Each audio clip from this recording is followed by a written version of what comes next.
चाहन्छु जो साथीहरूको मिल्छ फेसबुक सेयर गर्न सक्ने अवस्थामा हुनुहुन्छ आफ्नो आफ्नो पेजबाट सेयर गरिदिनु भयो भने तपाईहरुको साथीहरुलाई पुग्छ अनि उहाँहरुको फेरि अर्को साथीहरुलाई पुग्छ गर्दाखेरि प्रोग्राम अलिकति बढी चाहिँ ग्राभिटीमा पुग्छ।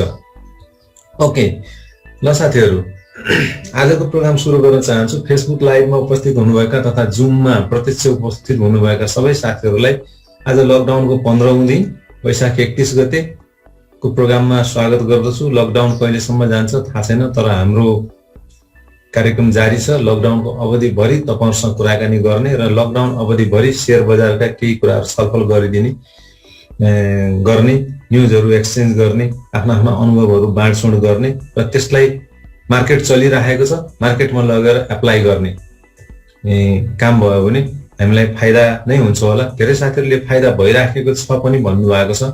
फाइदा नै होस् भन्ने उद्देश्य हो, गफगाफ पनि हो र फाइदा पनि होस् भन्ने उद्देश्य हो। तपाईहरु सबैलाई एकचोटी फेरि वेलकम गर्न चाहन्छु। हामी 240 जना पुगेका छौं। साथीहरु आउँदै हुनुहुन्छ, अझै पनि केही स्पेस छ, तर जो साथीहरु आउनुहुन्छ उहाँहरुले इन्ट्री पाइ नै हाल्नुहुन्छ। म अगाडि बढे। आजको टकिङ पोइन्टमा म छोटो छोटो राख्न चाहन्छु। आधा घण्टामा म सिध्याउने मेरो टार्गेट छ, त्यसपछि अलिकति बढी इन्टरेक्सन गरौँला बरु। तर लेट्स बी डिसिप्लिन। 1 घण्टामा सिध्याउँ, 1 घण्टा भन्दा बढी नलगाऊ। एउटा न्यूज आएको छ, अब आजबाट यो लकडाउनको कारणले बैंक तथा वित्तीय संस्थाका मान्छेहरु धेरै प्रभावित भए, स्टाफहरु धेरै प्रभावित भए, बैंकरहरु आत्तिएका छन्, आत्तिनु पनि पर्ने अवस्था छ यस्तो अवस्थामा। किनकि यस्तो अवस्थामा काम त अब बाँचिराखे कमाउला भन्ने कुरा हो, सबभन्दा पहिला त ज्यानकै कुरा हो। त्यसकारण धेरै बैंकरहरु अब स्टाफहरुलाई नल्याउनु पाए हुन्थ्यो, किनकि स्टाफहरुको जीवनको सवाल पनि छ। कोही इन्फेक्टेड भयो भने उसले पाउने दुःख, त्यहाँ आउने खर्च एकदम अकल्पनीय पीडादायी पनि हुन सक्छ। त्यो भएर घटाउने भन्ने कुरा छ र त्यसैलाई सपोर्ट गर्दै धितोपत्र बोर्डले एउटा निर्देशन दिएको छ, 6 बुँदे निर्देशन, जसको क्रक्स भन्ने हो भने ब्रोकर र मर्चेन्ट बैंकहरुले अबदेखि वर्क फ्रम होम नै गर्ने। कस्टमरको फोनहरु आयो भनेदेखि कस्टमर ह्यान्डलिङ गर्नको लागि बरु फोनहरु डाइभर्ट गर्ने। अब आफ्नो मोबाइलमा गर्ने हो कि घरको फोनमा गर्ने कि डाइभर्ट गरेर कस्टमरलाई टेलिफोनिक सपोर्ट चाहिँ दिइ नै राख्ने। सिस्टम चलाउनको लागि त अब चाहियो ब्रोकरको पनि त सिस्टम अन हुनु पर्यो, अनि मात्रै कस्टमरको सिस्टम अन हुन्छ। त्यसको लागि बढीमा 3 जना स्टाफहरु मात्र राख्ने। र अब यो बेलामा अवस्थामा कस्टमरहरुलाई, साना साना लगानीकर्ताहरुलाई औषधि मूल्य गर्नको लागि कोभिडकै कारणले अरु जीविकोपार्जनको लागि पनि थोरै सेयरहरु बेच्ने टेन्डेन्सी आउन सक्छ। त्यस्तो हुन सक्छ। त्यस्तो भयो भने त्यस्तोलाई चाहिँ प्रम्प्टली पेमेन्ट गर्ने। पेमेन्ट चाहिँ अब कोरोनाको कहिले खुल्छ त्यसपछि दिउँला भनेर होल्ड नगर्ने, अथवा विभिन्न बहानामा प्रोक्रास्टिनेसन भन्छ नि, अलमल अथवा ढिलासुस्ती नगर्ने, तुरुन्तै दिनु भन्ने निर्देशन दिएको छ। त्यो एक हिसाबले राम्रै हो। हुन त ब्रोकरहरुले, सबै ब्रोकर त्यस्तो हुँदैन, कुनैले अलमल गर्लान्। प्राय माग डिमान्ड गरेपछि दिने नै गरेका ब्रोकरहरु देखिन्छ। कोही चाहिँ जानी ढिलासुस्ती गरेको भन्ने पनि गुनासोहरु आउने गर्छ। तर अब त्यस्तो नगर्दिनु। खास गरी साना लगानीकर्ताको 10, 20, 50 हजार 1 लाखको लिमिटमा बेच्नेहरुलाई तुरुन्त दिनु है, अनलाइन बैंकिङको माध्यमबाट भनेर आएको छ। त्यो एक हिसाबले राम्रै न्यूज हो। र कता पुष्टै भएको छैन। नयाँ डिम्याट खोल्ने क्रम पनि रोकिएको छ। डिम्याट खाता पनि नखोल्ने। अब कोही मान्छेले अहिलेसम्म डिम्याट खाता खोलेको छैन, अब डिम्याट खोल्ने भयो भने त्यो पनि अहिले दिन नसकिने। किनभने ब्रोकरको सिस्टम मात्रै हेर्ने 3 जना मान्छे भएपछि अरु प्रशासनिक कामहरु रोकिने भए। र डिम्याट खोल्ने भनेको त त्यो छुट्टै डिपार्टमेन्ट हुन्छ। अब त्यहाँ स्टाफै नभएपछि अनलाइनकै माध्यमबाट डिम्याट खोल्नको लागि चाहिँ कर्मचारी व्यवस्थापन गर्न नसकिएला भन्ने हिसाबले अबदेखि डिम्याट पनि खाता खुल्दैन है, यो कोभिडको स्थिति सहज नहुन्जेलसम्म भन्ने आएको। त्यसकारण त्यो चाहिँ नयाँ प्रवेश गर्न चाहने लगानीकर्ता जसले म डिम्याट खोल्छु भनेर तयारी गरिराख्नु भएको थियो, उहाँहरुको लागि चाहिँ अलिकति शकिङ न्यूज जस्तो हुन सक्छ। तर काम गरिराखेका लगानीकर्ताहरुलाई त्यसले केही असर गर्ने कुरा आएन। अर्को न्यूजमा जाउँ। अब आजबाट यही कोभिडकै कारणले गर्दा 50 हजार भन्दा बढी क्याश डिपोजिट मात्रै लिने बैंकहरुले अब 2000, 4000, 5000 पनि डिपोजिट गर्ने मान्छेको चाहना के हुन्छ भने बैंकमा लगेर डिपोजिट गरौँ, घरमा क्याश किन राख्ने, चाहिएको 5-10 हजार राखौँ, अरू त बैंकमा भयो भने 2-4 पैसा भए पनि ब्याज आउँछ भन्ने टेन्डेन्सी हुन्छ, त्यस्तो सोचाइ हुन्छ, जुन सही पनि हो। त्यसको लागि बैंकमा 5,000 10,000 सानसानो रकम पनि जम्मा गर्न जाँदाखेरि कोभिडको जोखिम चाहिँ बढ्यो। भिड हुने भयो, भिड हुने बित्तिकै अब सङ्क्रमित हुने भए त्यो चान्स बढ्यो। त्यसले गर्दाखेरि त्यसलाई के हदसम्म कम गर्न सकिन्छ भनेर 50,000 भन्दा बढी मात्रै गर्ने, अरू चाहिँ नलिने भन्ने छ हैन। त्यसकारण यो डिपोजिटको लागि हो, तर चेकहरू काट्नु पर्यो, पैसाहरू झिक्नु पर्यो, पैसाहरू ट्रान्सफर गर्नु पर्यो, आइपिएसबाट ठुल्ठुलो रकमहरू आरटिजिएसबाट गर्नु पर्यो भने त्यो चाहिँ रोकिँदैन, किनकि त्यसमा विद्युतीय माध्यमबाट गर्न सकिने भयो हैन। चेक कलेक्सनहरू पनि विद्युतीय माध्यमबाट हुने भयो, त्यो चाहिँ रोकिँदैन। रेमिट्यान्सहरू आउने लिङ्क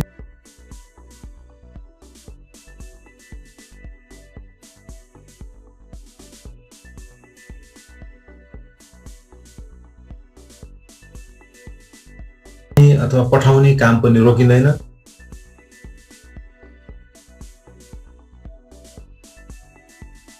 र इन्टरनेसनल ट्रेड एलसी को कारोबारहरू पनि रोकिँदैन, किनकि त्यो रोकियो भने त फेरि व्यवसायहरूलाई ड्युमरेज हल्टेज चार्जहरू तिर्नु पर्ने हुन्छ, त्यो धेरै कस्टली हुन्छ। त्यो भएर यी सबै अत्यावश्यक सेवामा पर्ने कुराहरू गर्ने, खालि केही समय 50,000 भन्दा तल छ भने क्यासै राख्नु पर्यो, त्यसमा ब्याजको लोभ गर्नु भएन। ब्याजको लोभले बैंकमा जाँदाखेरि मान्छेहरू धेरै सङ्क्रमित भए भनेर एउटा यो कोभिडको चेन ब्रेक गर्नको लागि बैंकिङ क्षेत्रले लिएको एउटा पोलिसी ट्विस्ट हो। त्यो ठिकै छ, त्यो राम्रै हुन्छ, किनकि अहिलेको बेलामा भनेको सङ्क्रमण भिडभाडबाट जोगिने हो, पैसा 2-4 पैसा ब्याजको लोभ गर्ने बेला होइन है। यो पनि पोजिटिभ न्युज नै मान्नुपर्छ। त्यसपछि अब अहिलेको हट न्युज एसबिएल र एनआइबी को मर्जर न्युज। मैले त हिजो हेरेको थिएँ, सायद नेपाली पैसामा डेटा अपलोड हुन बाँकी थियो कि क्या, 11 तारिकसम्मको मात्रै कारोबार देखाइराखेको थियो, तर एकजना साथीले भन्नुभयो हिजो पनि कारोबार हो। मैले चाहिँ चेक गरिनँ, हिजो कारोबार भएको भए तापनि यो लास्ट ट्रेडिङ प्राइस चाहिँ मैले चेक गरेको थिएँ। मर्जरको न्युज आइसकेपछि अब चाहिँ कारोबार हुँदैन। त्यसो हो भने हिजो लास्ट कारोबार थियो होला मर्जर अगाडिको। हिमालयन बैंक लिमिटेड 3 रुपियाँले ड्रप भएर झरेर 484 मा कायम भएको छ भने एनआइबी को प्राइस चाहिँ 7 रुपियाँ। हिजो हामीले प्रेडिक्सन पनि गरेको थियौँ, यदि अब रोक्का कहिले हुन्छ थाहा छैन, त रोक्का हुनुभन्दा अगाडि लियो भने चाहिँ एनआइबी को मान्छेहरूले अलिकति जित्छन् है भन्ने कुरा गरेको थियो। त्यसले गर्दा पनि 7 रुपियाँ। एनआइबी बैंकहरू मध्येमा साह्रै डिफेन्सिभ स्टक हो, त्यसमा त्यति धेरै बढ्दैन, तर मर्जरकै कारणले गर्दा 7 रुपियाँ बढेको हुनाले त्यो 460 मा पुगेको छ र शेयर ट्रेडिङ चाहिँ सस्पेन्डेड भएको छ, कारोबार रोक्का भएको छ र 1:1 स्वाप रेसियोमा जाने सम्भावना धेरै छ। त्यही हिसाबले मर्जर भएको छ। अब डिडिए बिचमा एकचोटि भइसकेको हो, डिडिएमा पछि यसमा धेरै त्यो चेन्जहरू आउँदैन। त्यो भएको हुनाले 1:1 नै स्वाप रेसियो जाने हो भने नेपाल इन्भेस्टमेन्ट बैंकको शेयर जसले किनेका छन् 460 को लिमिटसम्ममा उनीहरूले अलिकति प्रफिटहरू क्लिन्च गरे, अलिकति प्रफिटहरू चाहिँ बुक गरे, किनकि 1:1 हुने बित्तिकै एउटै तहमा आउने हो। 460 भर्सेस 484 भनेको 24 रुपियाँ जति प्रति शेयर चाहिँ उनीहरूले अहिलेको हिसाबले प्रफिट गरेको देखियो। तर पछि एकीकृत कारोबार भएपछि त्यसलाई त्यो त फेरि एभरेजिङ भएर ओपनिङ हुन्छ हैन, भन्दाखेरि त्यही 12-15 रुपियाँ जति मेगर प्रफिट भन्छ नि, थोरै प्रफिटहरू चाहिँ एनआइबी को बैंकले यो मर्जरको न्युज आइसकेपछि कारोबार गरेर कमाउन सकेका देखिन्छ हैन। मर्जरको इफेक्ट इम्प्याक्ट त्यस्तो छ। अब कति महिनासम्म त्यो रोकिन्छ थाहा छैन हैन, सायद चाँडै नै होला। अहिलेको ट्रेन्ड हेर्दाखेरि चाहिँ अब गर्ने भनेपछि गरि नै हाल्नु पर्यो भनेर फटाफट अब एग्रिमेन्ट पनि भयो हैन, काम पनि चाँडै होला भन्ने आशा गरौँ। एउटा अनलाइन मिडियाले एउटा न्युज दिएको छ, अहिले चटपटे न्युज छ। चटपटे न्युजको पछाडि कतिपय अलिकति आफ्ना व्यक्तिगत इन्ट्रेस्टहरू पनि घुसाएको देखिन्छ। धेरै मिडियाहरूले त्यसो गर्छन्, तर हामीले एज ए प्रुडेन्सियल इन्भेस्टर भनौँ न, हामी एउटा बुझेको इन्भेस्टरले चाहिँ त्यसको भित्र गएर अलिकति डाटाभित्र पसेर त्यसलाई चिरफार गर्न सक्नुपर्छ। यो मिडियाले के भनेको छ भने धेरै चलाख लगानीकर्ताहरूले अबदेखि डिभिडेन्डको मौसम सुरु भइहाल्छ, अब 3-4 महिनामा भनेर सस्तो सेयरहरू मजाले उठाइराखेका छन् भन्ने न्युज आयो। न्युज त सही हो, किनकि चलाक लगानीकर्ताले त्यसरी नै हेर्छ। अब 4-5 महिनापछि डिभिडेन्डको मौसम सुरु हुन्छ, कुन सेयर राम्रो कुन सेयर नराम्रो, हाम्रो त कामै त्यही हो, त्यो हेर्छ नै। र एउटा बुझेको चलाक लगानीकर्ताले त्यो गर्छ नै। तर त्यही न्युजभित्र सुरुक्क लाएर कसैले नबुझ्ने गरी 3टा कम्पनीको नाम पनि घुसाइयो। भन्नको लागि 1 दर्जन भन्दा बढी कम्पनी त्यस्ता छन् भनियो, तर त्यहाँ नाम चाहिँ 3टा कम्पनीको खुलाइयो। त्यो भनेको चाहिँ आफ्नो ग्रुपमा ले होल्ड गरेको चाहिँ नाम एक्सप्लोर गर्ने, अरू चाहिँ पाडे न्युज बनाएर दिने तरिका हो। यो चाहिँ यस्तो यो अनलाइन पत्रकारितामा यो धेरै देखिएको छ। अब यसलाई पित पत्रकारिता त के भन्नु हैन, किनकि अब पत्रकारिता हो, त्यो नराम्रो वर्ड युज नगरौँ। तर अलिकति हिसाबले मान्छेहरूलाई ध्यान डाइभर्ट गरेर त्यो कम्पनीतिर ध्यान डाइभर्ट गरेर सर्ट टर्म बेनिफिट लिन खोज्ने जस्तो गरी न्युजहरू चाहिँ त्यो बनाएको देखिन्छ। र ती कम्पनीहरू कस्ता रहेछन् त, लौनु त हेरिहालौँ नि त। अब यो कुरा थाहा छ, त्यो ग्रुपले त्यो कम्पनी ओन गरेको छ भन्ने कुरा अलिकति न्युज बुझेको मान्छेले बुझ्छ त्यो। तर ठिकै छ नि त, आएछ, अब कसरी रहेछ नि त, उसले त त्यहाँ भनिहाले। अब यसको रेन्ज के हुन सक्छ त भनेर मैले अलिकति हेर्ने प्रयास गरेँ। त्यसमा नबिल एनालाइसिस र एचडिएल को नाम लिएको छ। म मिडियाको नाम भन्दिनँ, तपाईहरु आफै गएर खोज्नु होला। नबिलको अवस्था कस्तो रहेछ त? ल एकदमै अब बम्पर फाइदा गर्न सक्छन् डिभिडेन्डमा। दर्जन भन्दा बढी कम्पनी त्यस्ता छन् जस्तै भनेर यो 3टा कम्पनीको नाम दिएको छ। यो भनेको चाहिँ भगवान सबका भला करे लेकिन सुरुवात मुझसे करे भने जस्तै हो त्यो, हैन? सबै राम्रो छन् भन्ने, तर आफ्नो कम्पनी आफूले होल्ड गरेका कम्पनीलाई चाहिँ अगाडि ल्याउने। त्यो मसालेदार न्युजहरुको पछाडि डाटाले ब्याकअप गरेको हुनुपर्छ। तपाईहरुले पनि भोलिबाट यसरी एनालाइसिस गर्न थाल्नु होला भनेर मैले स्याम्पल उठाएको। नबिलको करेन्ट मार्केट प्राइस सीएमपी भनेको करेन्ट मार्केट प्राइस 1267 छ। ईपीएस हेर्ने हो भने 36 रुपैयाँ 40 पैसा छ। डिस्ट्रिब्युटेबल ईपीएस हेर्ने हो भने हेर्नुस् यसको अझ 36 भन्दा बढी छ, 37 रुपैयाँ 61 पैसा छ। यसको नेट प्रफिट भन्दा डिस्ट्रिब्युटेबल प्रफिट बढी छ, किनभने यसले पहिले नै स्ट्याट्युटरी रिजर्भमा बढी एडजस्टमेन्ट गरिसकेको थियो। अहिले यो क्वार्टरमा त्यो एडजस्टमेन्टलाई घटाउँदाखेरि डिस्ट्रिब्युटेबल प्रफिट बढेको। यस्तो अवस्था कहिलेकाहीँ हुन सक्छ। अघि एकजनाले भन्नुभएको थियो, मैले पछि भन्छु भनेको थिएँ, त्यो यही हो। तर प्राय अरूको 36 हो भने 22, 25, 30 हुन सक्छ भने कुनै पहिले बढी एडजस्टमेन्ट गरिसकेको, तर स्ट्याट्युटरी कानुनी हिसाबले त्यति गर्न नपर्ने हो भने त अहिले घटाउन पाइयो। त्यो घटाउँदाखेरि डिस्ट्रिब्युटेबल ईपीएस बढेको छ। Return rate of return ROR भनेको रेट अफ रिटर्न कति पर्दो रहेछ त? यदि त्यो 37 रुपैयाँकै लिमिटमा बसेर उसले 35, 36 अथवा म्याक्सिमम 37 रुपैयाँ दिएछ भने के हुन्छ? दियो भने कुन फर्ममा दिन्छ? एउटा क्याश डिभिडेन्डको रूपमा दिन सक्छ, 100% क्याश डिभिडेन्ड। एउटा 100% बोनस सेयर दिन सक्छ, अर्को क्याश र बोनस मिलाएर दिन सक्छ, हैन? त्यसरी हेर्ने भने क्याश डिभिडेन्ड दियो भने यदि उसले जति सक्छ त्यति दियो, 37 मा 37 दियो नबिलले, र 1267 रुपैयाँ हामीले किन्यौं, त्यो न्युजबाट इफेक्टिभ प्रभावित गरेर किन्यौं भने हामीलाई क्याश मात्र दियो भने 2.75% हाम्रो रिटर्न पर्न आउँछ। अब 2.75% क्याश त साह्रै कम हो। अब त्यसकारण बम्पर दिन सक्छ भनेर भने के हो? अर्को हिसाबले भन्दाखेरि चाहिँ 37 अथवा 35 देखि 37 को रेन्जमा बोनस सेयर दिएछ अरे। ल सबै बोनस सेयर दिने भन्यो भने चाहिँ बोनस सेयर त फेरि हाई रेटमा बिक्री हुन्छ, प्राइस पनि एडजस्ट हुन्छ र घटेको प्राइसमा बिक्री गर्दा पनि पैसा त हातमा बढी आउँछ। त्यसो भयो भने 25.92% चाहिँ रिटर्न पर्न जान्छ यदि पुरै बोनस सेयर दियो भने। आधा क्याश आधा बोनस सेयर। अब थाहा छैन यसले 60% क्याश 40% बोनस सेयर अथवा 70% क्याश 30% बोनस सेयर जे पनि दिन सक्छ। त्यो हामीले अहिले अन्दाज गर्ने मात्रै हो, ठ्याक्कै दिन भन्न सकिँदैन। एभरेज गर्यो भने 14.33% रिटर्न पर्ने रहेछ है, एभरेज गर्यो भने आधा क्याश आधा बोनस सेयर दियो भने। अब 14.33% रिटर्न लिनलाई 1267 रुपैयाँ पनि खर्च गर्न सकिन्छ, आफ्नो चोइस हो।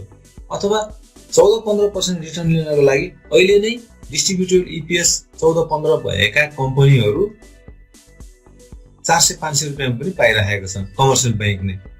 अब कुन चाहिँ लिने? Choice is yours. तपाईँ कस्तो खालको लगानीकर्ता हो त्यसमा डिपेन्ड गर्ने कुरा हो। तर न्युजमा भने जस्तै साह्रै हाइलाइट गरे जस्तो कुरो अवस्था देखिएन। त्यसपछि उसले अर्को एनएलआइसी को नाम लिएको छ त्यो न्युजमा। एनएलआइसी को करेन्ट मार्केट प्राइस 2065 छ, अर्निङ पर शेयर 11 रुपैयाँ 94 पैसा छ। त्यसको डिस्ट्रिब्युटेबल प्रफिटको अहिलेसम्म नआएको हुनाले अब अहिले एकछिनलाई मानिलिउँ 11 रुपैयाँ 94 पैसा नै मानौँ, किनकि यो एनएफआरएस अनुसार यसले गरेको छैन हैन। यसको रेट अफ रिटर्न क्यास दियो भने यदि 11 रुपैयाँ 94 पैसा उसले कमाएको जति सबै म क्यास दिन्छु भन्यो र त्यसको लागि हामीले 2065 रुपैयाँ तिर्यौँ भने हाम्रो रियल रेट अफ रिटर्न चाहिँ 0.57% मात्रै हुन्छ, 1% पनि रिटर्न हुँदैन। अब बोनस शेयर दियो भने 11.94 लगभग 12% बोनस शेयर दियो भने पनि त्यो घटेको प्राइसमा बोनस शेयर बेच्दाखेरि हाम्रो हातमा 10.71% रिटर्न हुन आउँछ। अनि एभरेजमा हिसाब गर्ने आधा क्यास आधा बोनस दियो भने 5.64% रिटर्न हुन आउँछ। अब यो के बम्पर हो त? यो बम्परै डिभिडेन्ड दिएको हो त यो, जसरी न्युजमा भनिएको छ हैन। त्यसकारण डाटाले चाहिँ त्यस्तो बोल्दैन। अर्को एचडिएल को उसले नाम लिएको छ। एचडिएल को अहिले करेन्ट मार्केट प्राइस 4535 छ, अर्निङ पर शेयर 91 रुपैयाँ 66 पैसा छ। डिस्ट्रिब्युटेड इपिएस यसको पनि एनएफआरएस नलाग्ने यसलाई हुनाले 91 रुपैयाँ 66 पैसा मानौँ र रियल रेट अफ रिटर्न क्यासमा दियो। यदि 91 रुपैयाँ क्यास दियो अथवा 92 रुपैयाँ क्यास दियो र त्यसको लागि 45 से 35 रुपैयाँ हाल्यौँ भने रिटर्न 2% पर्छ, 2.02%। बोनस शेयरै दियो यसले 91% को 90% नै बोनस शेयर दिएछ भने पनि यसको रियल रेट अफ रिटर्न 47% हुन्छ र एभरेजमा 24% हुन्छ। यसलाई नराम्रो मान्न सकिएन, तर क्यास दियो अथवा बोनस दियो अथवा 24% रिटर्नको लागि तपाईँ 4500 रुपैयाँ लगानी गर्ने कि कुनै माइक्रो फाइनान्सहरू यसको आधा दाममा अथवा चाहिँ नि त्योभन्दा पनि कम दाममा दिने माइक्रो फाइनान्सहरूको इपिएस पनि अथवा डिस्ट्रिब्युटेड इपिएस त अहिले आइसकेको छैन, इपिएस को हिसाबले हेर्ने हो भने तिनीहरूले पनि सजिलै 24% दिन सक्ने देखिन्छ। त्यसकारण तपाईँको रियल रेट अफ रिटर्नमा अहिले भएको मार्केट प्राइसमा पे गर्दाखेरि कति तिर्नु पर्ने हुन्छ र हामीलाई कति रिटर्न पर्छ, न्युजको पछाडि आँखा चिम्लेर नलाग्नुस्। त्यो न्युज भनेको आफ्नै धेरै मिडियाहरू यस्ता छन् जसले आफ्नै समूहमा भएका शेयरहरूलाई प्रवर्धन गर्ने, त्यसमा उछाल ल्याउने नियतका साथ। अब त्यसले कति उछाल आउँछ आफ्नो ठाउँमा छ, तर त्यो मिडियालाई फलो गर्ने जमात धेरै भयो भनेदेखि आउनु पनि सक्छ। त्यसो गरिराखेको देख्छौँ, सबैले आफ्नो आफ्नो तरिकाले खेल्ने कोसिस गरिराखेका हुन्छन्। हामी खेलिनु भएन। उनीहरूले सर्वसाधारण लगानीकर्ताले युज गर्न खोजेको तर युज हुन्छ कि हुँदैन भन्ने कुरा हामीले बुझ्यौँ भने हामी युज हुँदैनौँ होइन। त्यसका बावजुद पनि यो ठिकै लाग्छ भने त फेरि ठिकै छ होइन। कसैलाई लाग्छ कि होइन के गलत भयो त, 14 नबिलले एभरेजमा 14 दियो भने म ह्याप्पी छु नि भन्छौँ भने त फाइन। अथवा एचडिएलले 24% दिन्छ अथवा क्यासै दियो भने 2% दिन्छु, मेरो पैसा म रिस्क लिन्छु भने त फाइन। तर कि त भन्नु पर्यो क्यापिटल गेन हुन्छ भन्नु पर्यो, तर डिभिडेन्डमा बम्पर हुन्छ भन्दाखेरि त यो बम्परको अवस्था चाहिँ होइन। योभन्दा राम्रा योभन्दा सस्ता कम्पनीहरू, यति नै डिभिडेन्ड दिने कम्पनीहरू अहिले एफसीमा अरू पनि थुप्रै छन्। यसकारण नामै लिएर हाइलाइट गर्नुपर्ने चाहिँ मैले चाहिँ देख्दिनँ है। यो चाहिँ यो भयो कुनै मिडियाहरूमा भोलि नेपाली पैसामै आउला, जहाँ पनि आउला होइन। त्यो कुराहरूलाई चाहिँ तपाईँहरूले त्यो भित्र पसेर अलिकति त्यसलाई चिरफार गरेर हेर्नु होला। अन्दाजकै भरमा महँगो महँगो कम्पनीहरू लिनुभयो, फलानले यस्तो लेखिदिएको थियो, उसले यस्तो लेखिदिएको थियो, ढिम्कानाले यो भनेको थियो भनेर गर्नुभयो भने चाहिँ त्यो आफैले आफ्नो जोखिम सिर्जना गर्ने हो। Okay, political up and downs तपाईँलाई थाहा पाइसक्नुभयो होला। प्रधानमन्त्री केपी ओली ज्यू नै हुनुभयो होइन। 3 दिनको समय सकियो। अरू दलहरूले बहुमतको सरकार गर्ने दाबी पेश गर्न सकेनन्। माधव नेपाल समूहसँग फेरि सुलह भयो भनौँ एक हिसाबले, उहाँको कारबाही फुकुवा भयो। आखिर राजनीतिमा चाहिने सबैलाई फाइदै रहेछ होइन। एमाले पार्टी एकताबद्ध नै रह्यो, त्यो खुसीकै कुरो हो। किन कोही टुक्रियोस्, किन कोही फुटोस् होइन। तर फाइदाको लागि यता फाइदा भयो यता दौडिहाल्ने, उता फाइदा भयो उता दौडिहाल्ने, त्यो प्रवृत्ति त देखियो। घुर्की पनि लगाइहाल्ने, छोड्छु पनि भनिहाल्ने, राजीनामा पनि गर्छु भनिहाल्ने, पर्यो भने उता पनि मिल्छु भनिहाल्ने, पर्यो भने फेरि यता पनि मिलिहाल्ने। साह्रै नैतिकता नै नचाहिने बिजनेस भनेको राजनीति नै रहेछ। ठिकै छ, त्यो हाम्रो विषयवस्तु परेन, हामी त्यतातिर नजाउँ। तर अब के हुन्छ भने न्युज के आइरहेछ भने अबको सरकार दुई हिसाबले चल्छ। अबको 30 दिनभित्र विश्वासको मत लिनुपर्छ र सँगसँगै जेठ 15 भित्रमा बजेट पनि पेश गरिसक्नुपर्छ। जेठ 15 भित्र काम चलाउ सरकारले गरेको बजेट अर्को सरकार आयो भने सम्भावना कुरा आयो भने उसले फ्याँक्दिन सक्छ। पहिला पनि त्यस्तो एकचोटि भइसकेको छ हैन, काम चलाउ अर्थमन्त्रीले गरेको अर्कोले फ्याँक्देर सबै चेन्ज गरिदिएको उदाहरण हामीसँग छ, हिस्ट्रीमा छ नेपालको पोलिटिक्समा। त्यस्तो नहुनको लागि अलिकति वैधानिकता, अलिक बलियो वैधानिकता लिएको सरकारले बजेट ल्याउनु पर्यो, किनकि बजेट भने त नीति तथा कार्यक्रम हो, होल समग्र देशको अर्थव्यवस्थालाई फरक पर्छ। त्यो भएको हुनाले 15 गते भन्दा अगाडि नै पार्लियामेन्ट कल हुन सक्ने सम्भावना भयो। पार्लियामेन्ट कल गरेर विश्वासको मत लिने, विश्वासको मत अहिले एमालेले आफैले लिन सक्ने भयो जबसम्म नेपाल खनाल समूह अहिलेको हिसाबले जुन ठ्याक्क मिलेको छ, चोचो मिलेको छ, त्यो हिसाबले गर्दाखेरि विश्वासको मत लिन सक्ने नै भइहाल्यो हैन। अब या त दुईटा मात्र अप्सन हुने भयो, विश्वासको मत लिएर अल्पमतको सरकार भनौँ न, अब अल्पमत नहुने बहुमतको सरकार तर एउटा फ्याक्सनले मात्रै गभर्नमेन्ट गरेको सरकारलाई अब बाँकी रेस्ट अफ द पिरियड अब कति छ, 2 वर्ष बाँकी होला, 1.5 वर्ष कति बाँकी छ, 2 वर्षसम्म त्यसैलाई राखेर चुनाव गराउने, अथवा संवैधानिक बाटोबाट नै अब त्यहाँ पनि विश्वासको मत पाइएन भने संसदलाई फेरि भङ्ग हुन्छ, संसद फेरि भङ्ग भएर अर्ली इलेक्सनतिर जाने, अथवा संसद अर्ली इलेक्सनमा गएर चाहिँ त्यसले फेरि चुनावबाट जो सरकार आउँछ त्यसले फेरि एउटा स्थिर सरकार चलाउने, दुईटा उपाय मात्र बाँकी रहेको देखिन्छ।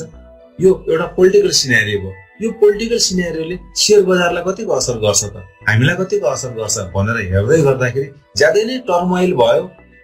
अब बीचमा के रातारात राजनीति भनेको सम्भावनाको गेम हो, पासा एकै रातमा पनि पल्टिन सक्छ, के हुन्छ भन्न सकिँदैन हैन।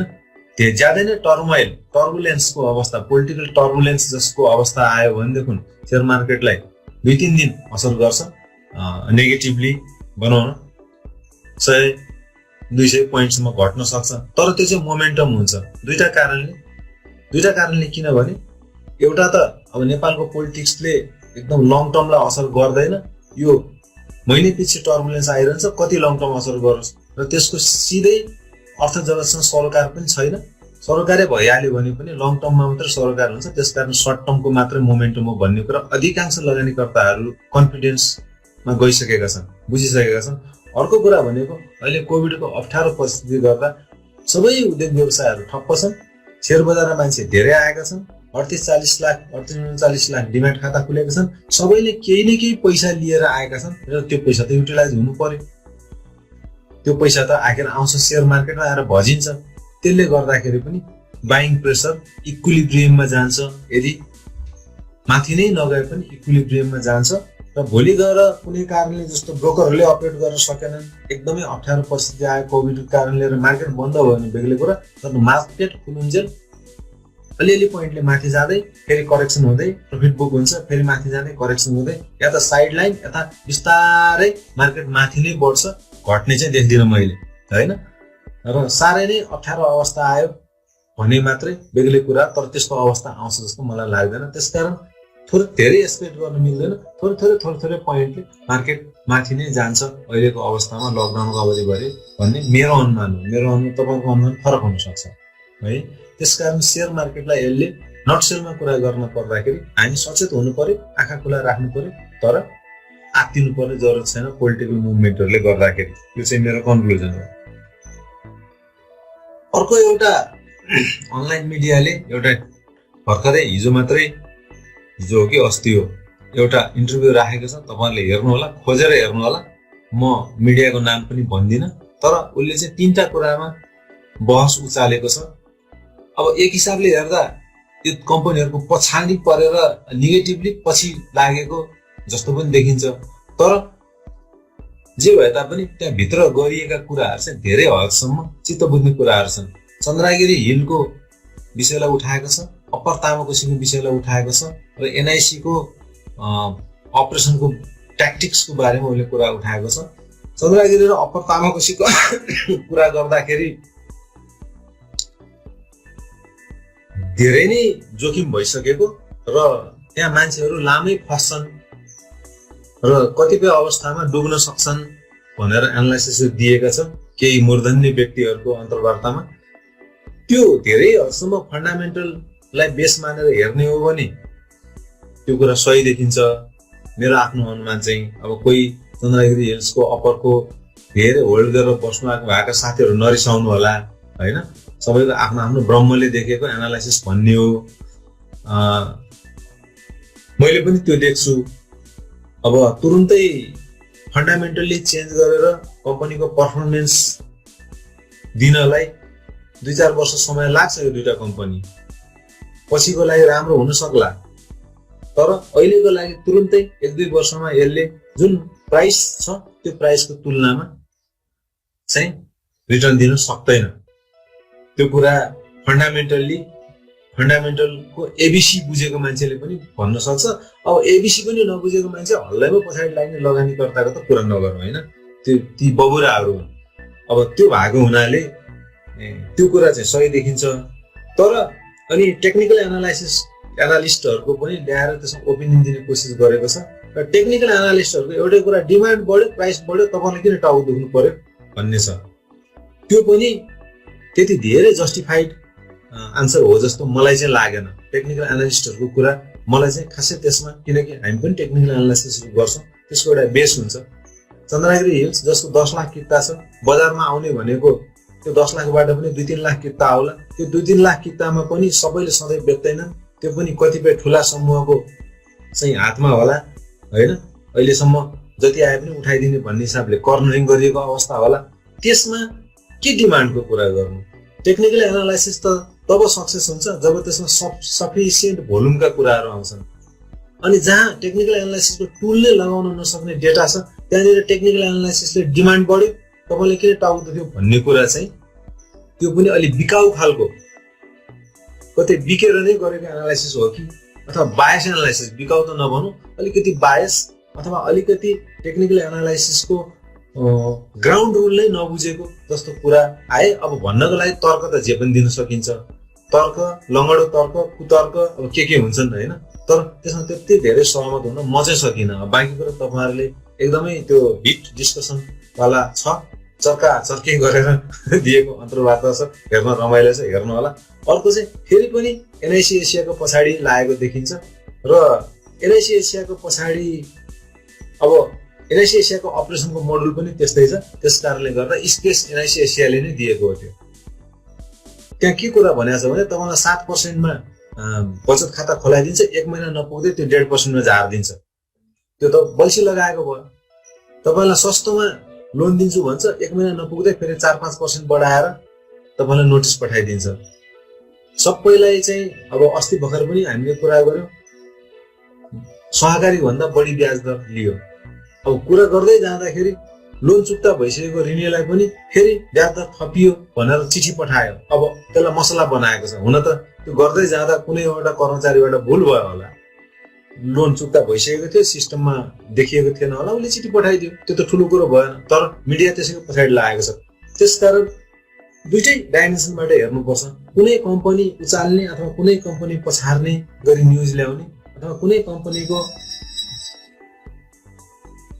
कम्पनीको लाई उचाल्न अथवा त्यसको पछाडि नै लाग्ने हिसाबले मलाई यहाँ फोन आइरहेको छ। कसैले च्याटमा त केही भनिरहेको होइन, मेरो भोइस सुनि नराखेको हो कि मेरो भोइस आइरहेको छ? मेरो भोइस आइरहेको छ साथीहरू? कसैले भनिदिनु त। 666 आयो। ओके हजुर, थ्याङ्क यू। यहाँ मलाई फोन गरिराख्नु भएको छ, मैले फोन काटेँ। कहिले काहीँ चाहिँ मेरो भोइस नगइराखेको हुनाले मैले च्याट हेर्न सक्दिनँ, अनि त्यसले गर्दाखेरि चाहिँ फोन आउँछ कि। आई जस्ट वान्ट टु कन्स्योर होइन। त्यसकारण यो न्युज आउँदाखेरि अब हामीले पनि कसरी हेर्नु पर्यो भने यो फेरि एनआइसी एसियाको यो कुरामा चाहिँ धेरै हदसम्म सत्यता चाहिँ छ, मलाई व्यक्तिगत हिसाबमा सोध्नुहुन्छ भने।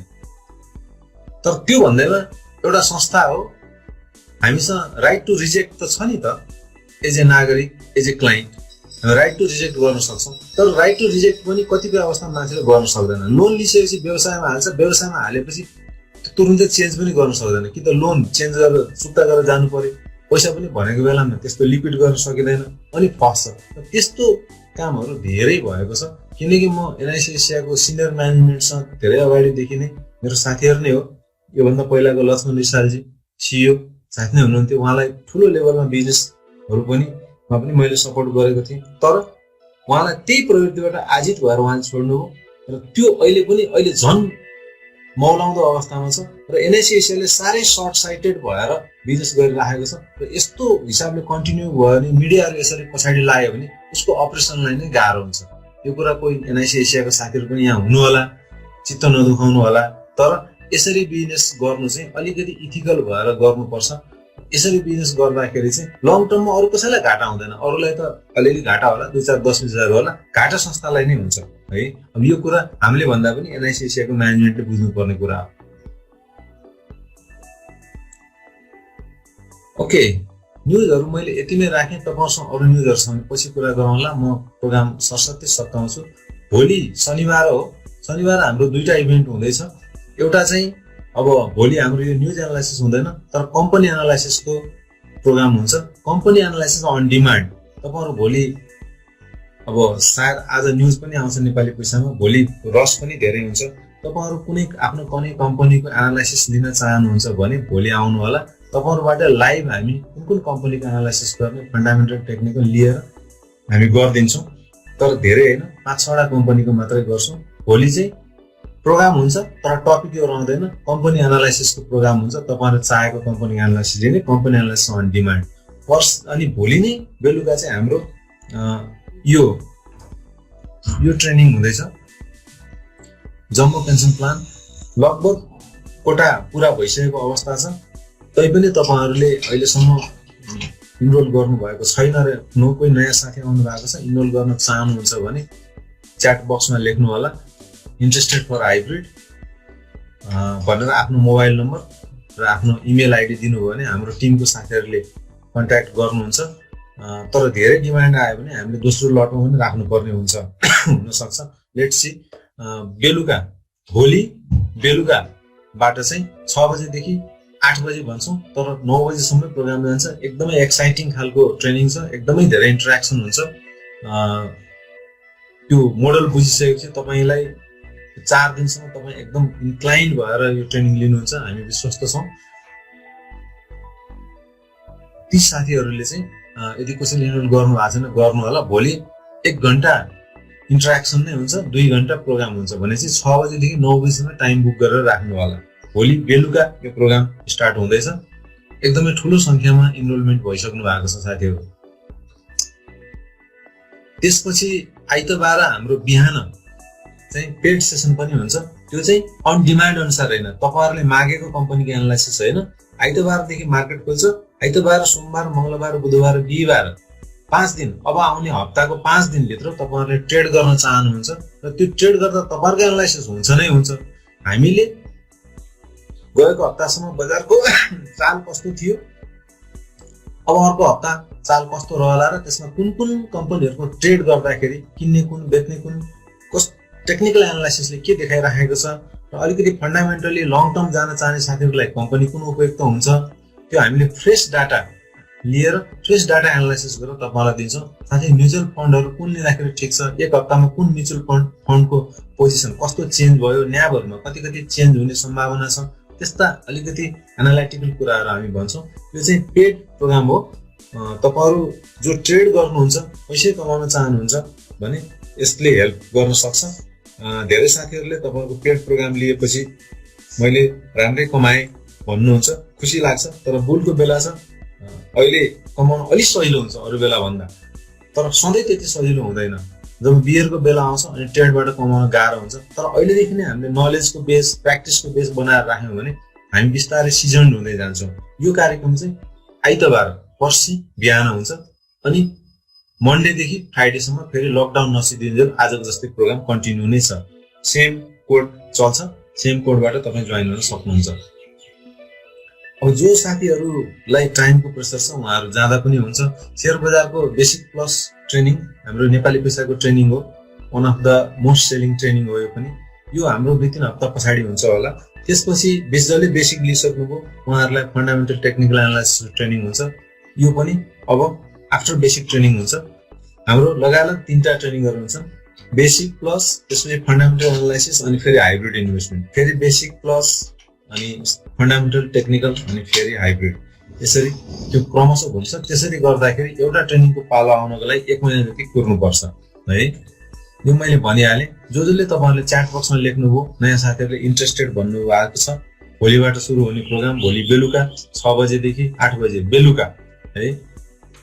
उहाँहरूलाई नर्मल फी 2500 रुपियाँ हो। जो साथीले पहिला लेखिसक्नुभयो उहाँले लेख्नु परेन, नयाँ साथी हुनुहुन्छ भने मात्र लेख्नुहोस्। नर्मल फी 2500 रुपियाँ हो, डिस्काउन्टेड फी 2000 रुपियाँ हो। यो ट्रेनिङ चाहिँ लङ टर्म इन्भेस्टमेन्टको ट्रेनिङ हो।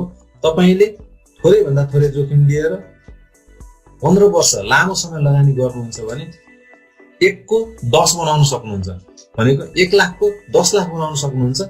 आफूले एकदमै कम काम गरेर पैसालाई बढीभन्दा बढी कम्पाउन्डिङ गरेर बढीभन्दा बढी काम गराएर त्यो कसरी गर्ने भन्ने कुरा यो सुरुमा 1 को 10 भन्दाखेरि त फ्रड जस्तो पनि सुनिन्छ। तर कुन बिजनेस मोडल हो त? पैसालाई कहाँ लगायो भने हुन्छ, कुन कुन कम्पोनेन्टमा कसरी आउँछ कि आउँदैन, हो कि होइन, ल होइन भने के होइन भन्ने कुराहरू जुन हामी ठोकपिट गरेर विश्लेषण गर्छौँ, त्यो हामी ट्रेनिङमा हामी त्यो बिजनेस मोडललाई प्रुभ गर्छौँ र तपाईँलाई त्यो स्किल पनि दिन्छौँ र त्यो पैसा तपाईँले कसैलाई दिनु पनि पर्दैन। तपाईँले आफ्नै कन्ट्रोलमा पैसा राखेर 1 को 10 बनाउन सक्नुहुन्छ। तर पैसालाई खेल्ने समय चाहिँ दिनु पर्यो। त्यो समय भनेको 15 वर्ष हो। तपाईँले 15 वर्षको दौरानमा जे जति पनि लगानी गर्नु भएको छ सबै लगानी डुबेछ अथवा फस्टाएन छ भने पनि योले तपाईँको रिटायरमेन्टलाई सुखी बनाउँछ। तपाईलाई यो पेन्सन प्लान जम्बो भनेको ठुलो पेन्सन प्लान, आफ्नो पेन्सन प्लान आफैले सिर्जना गर्ने ट्रेनिङ हो। यो हामीले विगत 18-19 वर्षदेखि गरिरहेको एक्सन रिसर्चको प्रोडक्ट हो र यो प्रोडक्ट नेपाल सरकारकोमा दर्ता पनि भएको छ, जम्बो पेन्सन प्लान भन्ने। अरूले यो ट्रेनिङ गर्न नि पाउँदैन, यो नाम युज पनि गर्न पाउँदैन। त्यसकारण यो चाहिँ सोल्ली हामीले मात्रै गर्छौँ। तपाईँलाई इन्ट्रेस्ट छ भने ट्रेनिङमा आउनु होला। यति भन्दै मैले सबै साथीहरूलाई धन्यवाद भन्न चाहे।